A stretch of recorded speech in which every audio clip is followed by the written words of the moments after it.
Rema hari ini, Roma 8 ayat 28. Kita tahu sekarang bahwa Allah turut bekerja dalam segala sesuatu untuk mendatangkan kebaikan bagi mereka yang mengasihi Dia, yaitu bagi mereka yang terpanggil sesuai dengan rencana Allah.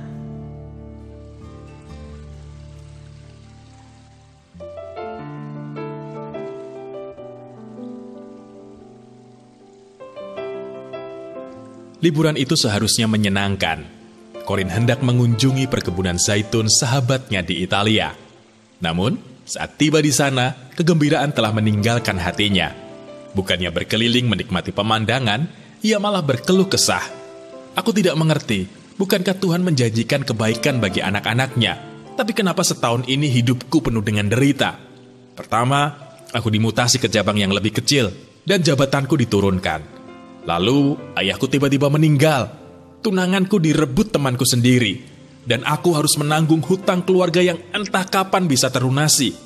Meski aku sudah berusaha mempertahankan imanku, rasanya tidak ada hal baik yang terjadi. Mendengarkan semua itu, sahabat Corin berkata, "Wah, kau datang ke tempat yang tepat. Ayo, aku perlihatkan sesuatu kepadamu." Kemudian mereka pergi ke pabrik minyak zaitun. Di sana, Corin diperlihatkan proses produksinya. Pertama, buah-buah zaitun dibersihkan dan digiling dengan roda-roda batu granit yang besar. Lalu bubur yang terbentuk ditebarkan di atas cakram-cakram berbahan serat. Cakram-cakram itu lalu ditumpuk dan ditekan dengan mesin. Disitulah minyak dan air terperas keluar, lalu dipisahkan. Namun, minyaknya masih keruh. Setelah melalui proses pemfilteran, barulah minyak zaitun menjadi jernih. Tatkala mengambil minyak yang telah jernih dalam botol, sahabat Corin berkata, "Kau lihat, minyak zaitun itu penuh dengan kebaikan." Tetapi sebelumnya, buah zaitun harus melalui berbagai proses yang tidak mudah. Seperti itu jugalah Tuhan memproses hidup kita. Saat kita harus mengalami berbagai hal tidak mengenakkan, bukan berarti Tuhan menutup matanya. Justru Tuhan tengah mengawasi setiap hal yang terjadi atas kita. Dia ingin memastikan setiap proses yang kita lalui berlangsung sesuai dengan rencananya, yaitu memurnikan kita. Di tahun Roh Kudus ini, Tuhan ingin memastikan setiap langkah kita selaras dengannya.